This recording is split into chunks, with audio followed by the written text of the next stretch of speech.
मैं निशा चौधरी फिजियोथेरेपी विभाग से विश्व फिजियोथेरेपी दिवस के उपलक्ष्य में आपके सामने उपस्थित हूँ।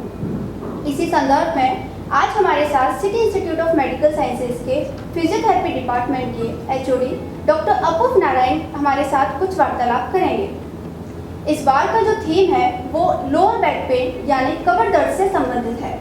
तो आइए इसी बारे में हम सर से कुछ प्रश्न उत्तर कर लें। सर, आपका स्वागत है। Thank you. तो सर, सबसे पहले तो हमें आप ये बताइए कि विश्व फिजियोथेरेपी दिवस कब और क्यों मनाया जाता है, इसके पीछे का उद्देश्य क्या है? सबसे पहले तो मैं आप सभी को विश्व फिजियोथेरेपी दिवस की शुभकामनाएं देता हूं और हर साल विश्व फिजियोथेरेपी दिवस 8 सितंबर को बनाते हैं। तो इस साल का जो थीम है विश्व फिजियोथेरेपी दिवस का वो है लो बैक पेन और role of physiotherapy in its management and prevention, यानी कि कमर दर्द और एक फिजियोथेरेपी का रोल क्या है उसके मैनेजमेंट में, यानी कि उसको ठीक करने का या और उसको रोकने का कि मतलब वो हो ही ना या प्रिवेंट कर सके हम पहले से। तो इस बार का वो थीम है। सर, आप इसके बारे में कुछ और ब्रीफ में बताना चाहेंगे? हाँ, तो हर साल जब हम विश्व फिजियोथेरेपी दिवस मनाते हैं उसका जो प्रमुख उद्देश्य है वो ये है कि हम लोगों को जागरूक कर सकें कि फिजियोथेरेपी क्या है या एक फिजियोथेरेपिस्ट किस किस तरीके से अपना रोल करता है समाज में या किस किस बीमारियों में उसका एक पॉजिटिव रोल आता है। तो हर साल इसीलिए फिजियोथेरेपी दिवस मनाते हैं और लोग इसमें अलग अलग जगहों में, अलग अलग संस्थानों में, अलग हॉस्पिटल में अलग तरीके से इसको मनाया जाता है। कहीं पे कई सारे टॉक शोज़ होते हैं, कहीं पे एक्टिविटीज़ होती हैं, कहीं पे क्वेश्चन आंसर सेशन रखे जाते हैं और कई सारी एक्टिविटीज़ होती हैं। बस हर एक का उद्देश्य यही होता है कि हम आम समाज को फिजियोथेरेपी और उससे रिलेटेड जितनी भी भ्रांतियाँ हैं वो दूर कर सकें और उनको हम शिक्षित कर सकें। तो लो बैक पेन यानी कि कमर दर्द के बारे में कुछ मैं आंकड़े आप लोगों के साथ साझा करना चाहूँगा कि जो लो बैक पेन है, कमर दर्द, वो अभी भी जो नंबर 1 कॉज है विश्व में, वो डिसेबिलिटी का नंबर 1 कॉज में आता है। और मैं अगर आंकड़ों की बात करूं तो करीब 2020 में, सन 2020 में जब स्टडी की गई तो मालूम पड़ा लगभग 62 करोड़ लोग जो हैं वो विश्व में कमर दर्द से अफेक्टेड हैं। और ये आंकड़ा 1990 के मुकाबले में अगर हम देखें तो वो पूरे 60% ज़्यादा था। और बाई 2050 तक उम्मीद है कि लगभग विश्व के 85 करोड़ लोग जो हैं वो कमर दर्द से किसी ना किसी तरीके से ग्रसित होंगे। यानी हर 13 में से 1 लोगों को जो है आज कमर दर्द की समस्या है। तो इसी उद्देश्य से इस बार का थीम जो रखा गया है वो कमर दर्द से संबंधित रखा गया है, जिसमें कि हम आम जनमानस को इस बारे में जागरूक कर सकें। सर, क्या क्या कारण हो सकते हैं कमर दर्द के? अगर हम देखें तो कमर दर्द का कई बार कोई एक स्पेसिफिक कारण नहीं होता। कमर दर्द कई वजहों से भी हो सकता है। जब मैं कह रहा हूँ कि स्पेसिफिक कारण नहीं होता तो उसका मतलब ये है कि ज़रूरी नहीं कि हर बार जब कमर दर्द हो तो किसी हड्डी में किसी दिक्कत की वजह से हो या मांसपेशियों में किसी दिक्कत की वजह से हो या डिस्क की वजह से हो। कई बार सिंपल सी चीज़ें, हमने कोई भारी सामान उठा लिया और मसल्स में हमारे स्पाज्म आ गया, उसकी वजह से भी प्रॉब्लम होती है। कई बार और किसी दिक्कत की वजह से हमारा बैड लाइफस्टाइल है, हमारा बैठने का पोस्चर गलत है, ये सब मिला के भी कमर दर्द कर सकते हैं और अपने आप में एक इंडिविजुअल कंडीशन भी कमर दर्द के लिए रिस्पॉन्सिबल हो सकती है। तो ये सारी कंडीशन मिलके भी हो सकती है और इंडिविजुअल भी हो सकती है। तो मोस्ट ऑफ द टाइम अगर हम देखें तो 90% ऑफ में स्पेसिफिक कारण नहीं होता है इसका। Okay sir. सर, किस तरीके का ट्रीटमेंट हमको लेना चाहिए कमर दर्द के दौरान? तो आज के समय में अगर हम देखें तो कई सारे ट्रीटमेंट ऑप्शंस अवेलेबल हैं। तो इसमें अगर कमर दर्द की दिक्कत किसी को शिकायत है तो वो एक पेशेंट जाके अपने डॉक्टर से भी मिल सकता है, एक फिजियोथेरेपिस्ट से भी मिल सकता है। तो पहले उसका एक पूरा हम असेसमेंट करते हैं और हम देखते हैं कि किस तरह की ट्रीटमेंट की उसको ज़रूरत है। कई बार हमें उससे पेशेंट से बातचीत करने के बाद मालूम पड़ता है कि शायद उसकी जो दैनिक जो है दिनचर्या है उसी में कुछ दिक्कत है या उसका काम इस तरह का है जिसकी वजह से उसको प्रॉब्लम हो रही है। तो हम उसको सिर्फ एक लाइफस्टाइल मॉडिफिकेशन बता देते हैं कि आपको क्या क्या मॉडिफिकेशन करने हैं, आपके एनवायरनमेंट में क्या चेंजेस करने हैं, जिसकी वजह से आपके कमर दर्द में सुधार हो जाएगा।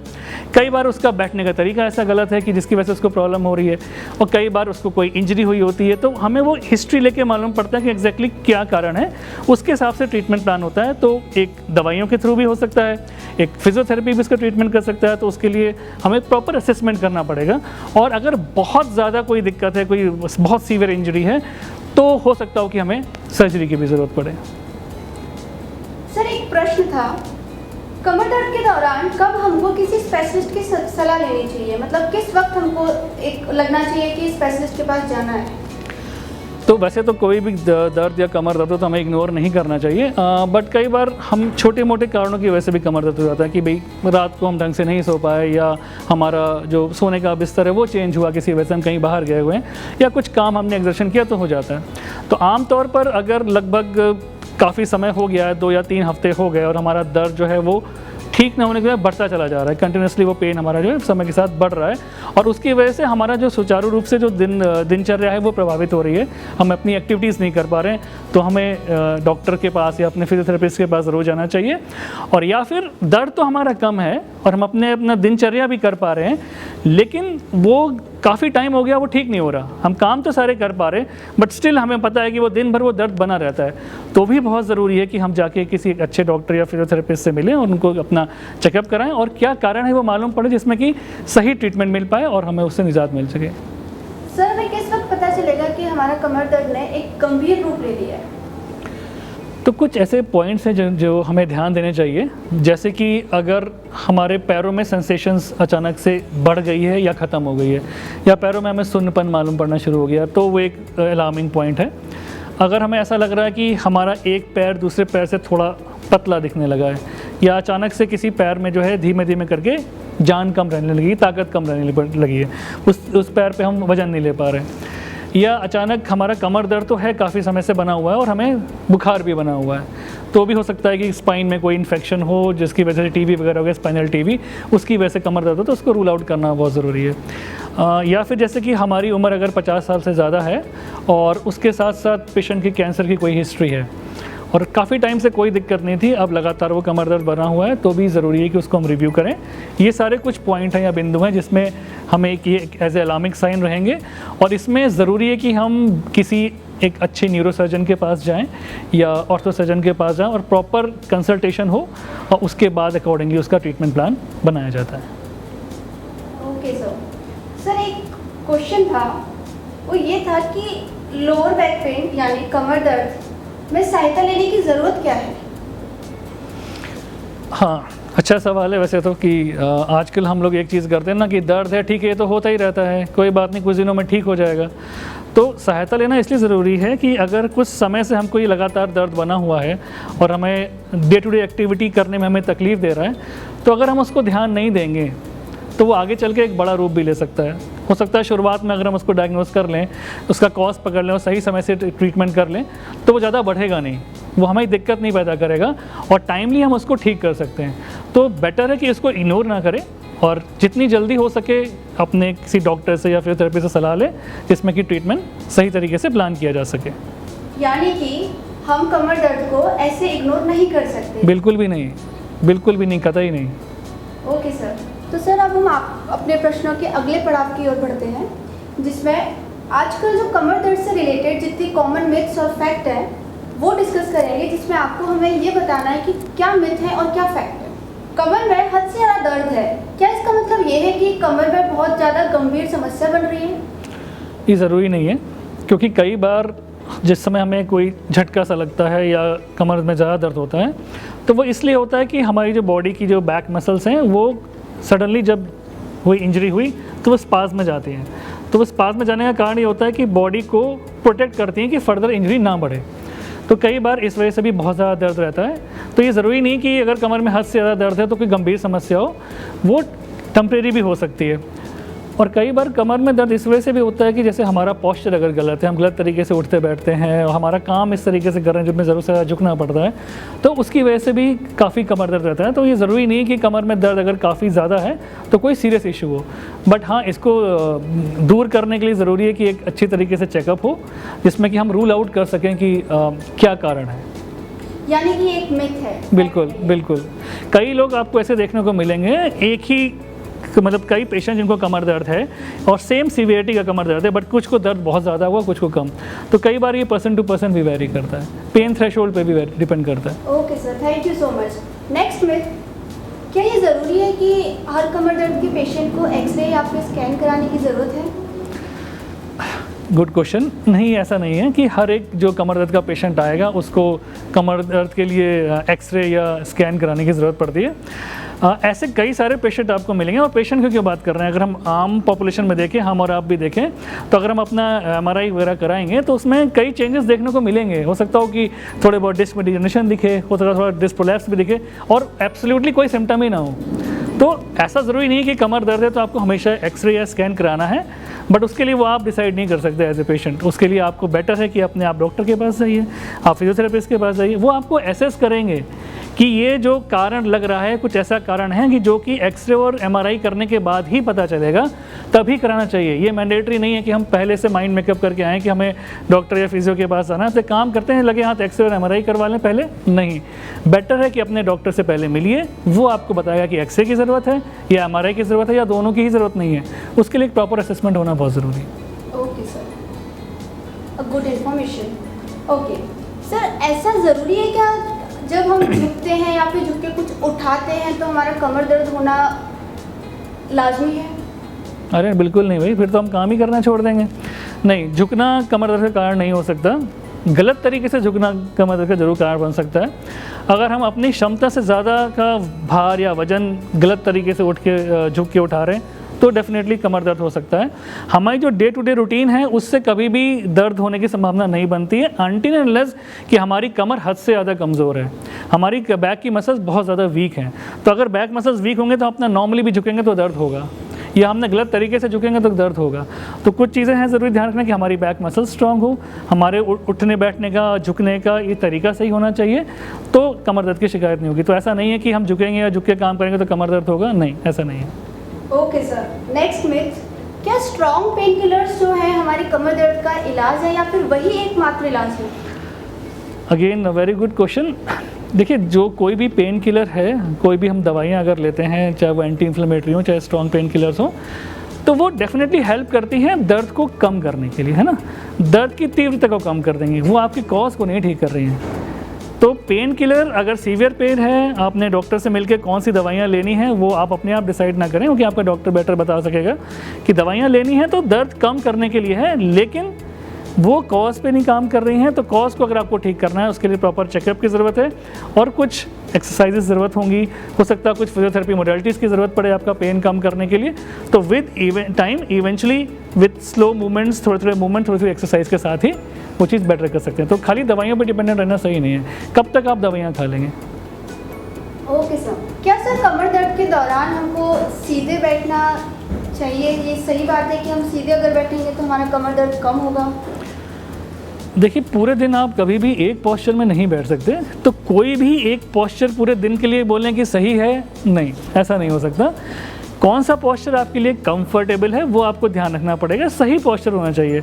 हाँ, तो जब आप चेयर पे बैठे हैं या सोफे पे बैठे हैं तो ध्यान रखें कि आपकी कमर पूरी तरीके से सपोर्टेड होनी चाहिए, ना कि आप एकदम टेढ़े मेढ़े या स्लाउचिंग पोजिशन में बैठे हैं, तो वो चीज़ दिक्कत करेगी।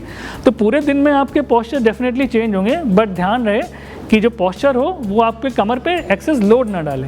तो नहीं ये बोलना कि सीधे ही बैठना है, तो पूरे दिन तो आप एक पोस्चर में नहीं बैठ सकते। यानी सीधे नहीं बैठना है, कमर को टिका के बैठना है। हाँ, कमर को प्रॉपर सपोर्ट करके। Okay sir, thank you so much. Next myth, क्या बढ़ती उम्र के साथ कमर दर्द होना स्वाभाविक है? कई लोग ऐसा सोचते हैं कि हमारी एज बढ़ रही है तो भाई ये सब तकलीफें तो लगी रहेंगी, तो कमर दर्द भी होना लाजमी है, बट ऐसा नहीं है। एक्चुअली बढ़ती उम्र के साथ अगर हमारी मांसपेशियां कमज़ोर हो रही हैं, जो कि हो जाती हैं अक्सर, तो उसकी वजह से कि मसल्स वीक हैं तो कमर दर्द आ जाता है। बट ये कहना कि नहीं अगर एज बढ़ गई तो कमर दर्द होगा, नहीं। अगर हमारी एज बढ़ रही है और हमने अपने बैक को स्ट्रॉन्ग कर रखा है, हमारी बॉडी को स्ट्रॉन्ग कर रखा है, तो दर्द नहीं होगा। तो हमारी बैक मसल्स अगर स्ट्रॉन्ग हैं, बॉडी की अदर मसल्स अगर स्ट्रॉन्ग हैं, तो दिक्कतें नहीं आएंगी। तो एज नहीं, एज के साथ जो अगर मांसपेशियों में जो बदलाव आते हैं, मांसपेशियों में जो कमज़ोरी आती है, उसकी वजह से ज़रूर हो सकता है। ओके सर, नेक्स्ट मिथ, क्या हमको सर्जरी और इंजेक्शन की आवश्यकता पड़ती है कमर दर्द के दौरान? तो ये एक अच्छा सवाल है, बट हर कमर दर्द के प्रॉब्लम में सर्जरी की ज़रूरत नहीं पड़ती है। अगर आपको ध्यान हो, अभी कुछ देर पहले मैंने आपको कुछ कंडीशंस या कुछ पॉइंट्स बताए थे, ध्यान रखें कि वो एक अलार्मिंग सिचुएशन हो सकती है। तो जैसे कि पैरों में सुन्नपन बढ़ जाना, पैरों में ताकत न रहना, पैर का पतलापन होना। हाँ, ब्लैडर और बॉवेल अगर इफेक्ट हो रहे हैं, यानी कि अगर कांस्टेंट यूरिनेशन हो रही है और अगर मोशन नहीं पास हो रहा है, तो अगर ब्लैडर बॉवेल इफेक्ट हो रहा है और ये सब चीज़ें आ रही हैं, या जैसे कैंसर पेशेंट की हिस्ट्री है, तो इन सब चीज़ों में अगर कमर दर्द की दिक्कत है तो हो सकता है कि सर्जरी की ज़रूरत पड़े। तो जैसा कि मैंने पहले भी कहा, इसके लिए ज़रूरी है कि आपको एक अच्छे न्यूरोफिजिशियन या एक अच्छे ऑर्थो सर्जन के पास जाना पड़ेगा। वो प्रॉपर तरीके से असेस करेंगे और उसके बाद डिसाइड होगा कि सर्जरी की ज़रूरत है कि नहीं। तो वैसे ही कई बार अगर बहुत दर्द होता है, पेशेंट अपनी चीज़ें नहीं कर पाता और उसको हद से ज़्यादा पेन है, तो कई बार इंजेक्शंस की भी ज़रूरत पड़ती है। बट अगर आप प्रॉपर ट्रीटमेंट लें और अच्छी तरह से फिजियोथेरेपी एक्सरसाइज करें, फिजियोथेरेपी ट्रीटमेंट लें, तो आपको काफ़ी हद तक इन चीज़ों की ज़रूरत नहीं पड़ेगी, या आप इन चीज़ों को काफ़ी हद तक टाल सकते हैं। सर, ऐसा बहुत लोगों का मानना है कि यदि हमारे बहुत ज़्यादा कमर दर्द है तो हमारी रीढ़ की हड्डी खराब हो चुकी है। लोग सोचते हैं कि वो रीढ़ की हड्डी खराब हो गया यदि कमर दर्द बहुत ज़्यादा हो रहा है। नहीं, ऐसा ज़रूरी नहीं है कि हर वक्त जब बहुत ज़्यादा दर्द हो रहा है तो इसी वजह से कि हमारी रीढ़ की हड्डी ख़राब हो चुकी है। जैसा मैंने पहले ही बताया कि कई बार जिस समय चोट लगती है, कोई झटका आता है, इंजरी होती है, तो हमारे बॉडी की मसल सडन स्पाज़म में जाती हैं, और वो स्पाज़म इसलिए होता है कि वो इंजरी बढ़े ना, तो वो फेज़ में दर्द बहुत ज़्यादा होता है अक्सर। तो पेशेंट को लगता है कि बहुत ज़्यादा पेन हो रहा है और कि रीढ़ की हड्डी ख़राब हो चुकी है इस वजह से, बट ऐसा नहीं है। जैसा और दो पेशेंट अगर उनको सेम प्रॉब्लम है, बट उनका पेन परसेप्शन अलग हो सकता है। बट तो ये डिसाइड करना कि कितना डैमेज हुआ है, क्या हुआ, उसके लिए आपको अपने फिजियोथेरेपिस्ट या डॉक्टर से मिलना पड़ेगा, प्रॉपर चेकअप कराना पड़ेगा, तभी मालूम पड़ सकता है।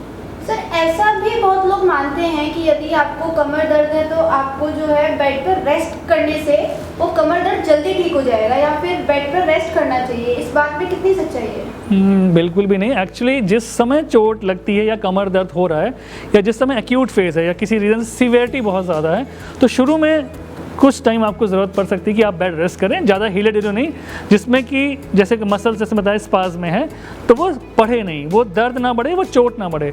तो इनिशियली एक आध दिन, 2-3 दिन ज़रूरी हो सकता है कि आप रेस्ट करें, तो वो आपको हेल्प करेगा।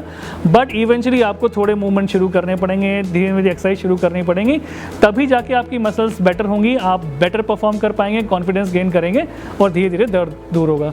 तो बेड रेस्ट हाँ पार्शली हेल्प करता है, बट इनिशियली, बट ये नहीं कि आप सिर्फ बेड रेस्ट ही करेंगे तो आपको हेल्प मिलेगा, ऐसा सोचना बिल्कुल गलत है। सर, बहुत ज़्यादा कोर एक्सरसाइजेज जो है हमारी बैक पेन से प्रिवेंट कर सकती हैं। हाँ, एक्चुअली ऐसा कई लोग सोचते हैं कि हम अपना कोर यानी कि बैक को स्ट्रॉन्ग कर लेंगे, एक्सरसाइज कोर स्ट्रेंथनिंग एक्सरसाइज करेंगे तो हमें कमर दर्द होगा ही नहीं। बट आप लेटेस्ट स्टडीज़ ये बोलती हैं कि ऐसा नहीं है कि कोर स्टेबिलिटी एक्सरसाइजेज ही खाली हेल्प करती हैं। अगर आप अपना डेली रूटीन में कोई जनरल एक्सरसाइजेज कर रहे हैं, सपोज आप रेगुलर वॉक पे जाते हैं या रेगुलर योगा करते हैं, आप ट्रेडमिल करते हैं, तो अगर आप अपनी डेली एक्टिविटी में कुछ एक्सरसाइज कर रहे हैं कंटिन्यूसली, तो वो भी as good as core stability exercise है। तो हाँ, कोर स्टेबिलिटी एक्सरसाइज करेंगे आपको एडिशनल बेनिफिट मिल सकता है, बट ये बोलना कि कोर स्टेबिलिटी एक्सरसाइज करते रहेंगे तो कमर दर्द को अवॉइड कर सकते हैं, ऐसा नहीं है। आप कोई भी एक्सरसाइजेज रेगुलर रूप से करिए 4 to 5 days in a week, तो वो आपको डेफिनेटली हेल्प करेगी। एक्सरसाइजेस इंपॉर्टेंट है, पर इतनी ज़्यादा एक्सरसाइजेस भी नहीं करनी चाहिए। बिल्कुल बिल्कुल, excess of everything is bad. तो इसीलिए ज़रूरी है कि एक फिजियोथेरेपिस्ट से मिलें जिसमें कि वो आप उनके सुपरविजन में करें, क्योंकि मेरा ये मानना है कि क्या करना है उससे ज़्यादा इंपॉर्टेंट ये भी है कि क्या नहीं करना है।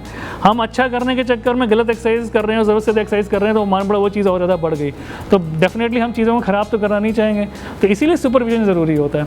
हम कई बार अपने डिपार्टमेंट में यहाँ पेशेंट को पूरा एक्सरसाइज समझा के भेजते हैं कि भाई ठीक है, अब आप करिए, हफ्ते या 2 हफ्ते बाद आके मिलेगा।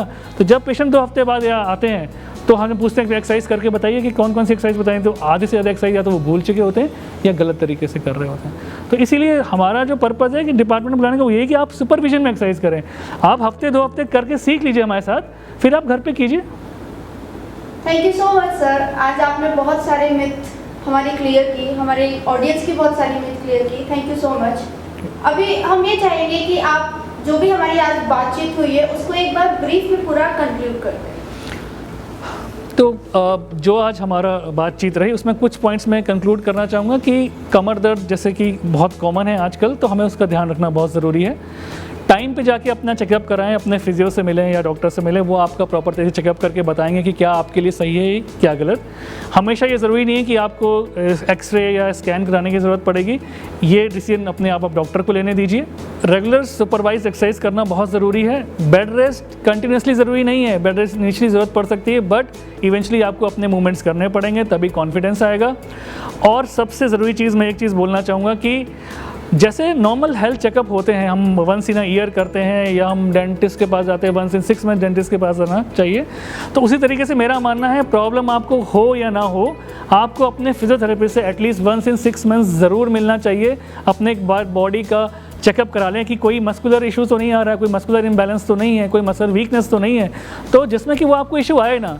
After all prevention is better than cure ना, तो हम इसका इंतज़ार क्यों करें कि जब प्रॉब्लम होगी तभी हम जाएंगे, तो हम प्रिवेंट भी कर सकते हैं। तो एंड में मैं यही कहना चाहूँगा कि prevention is always better than cure.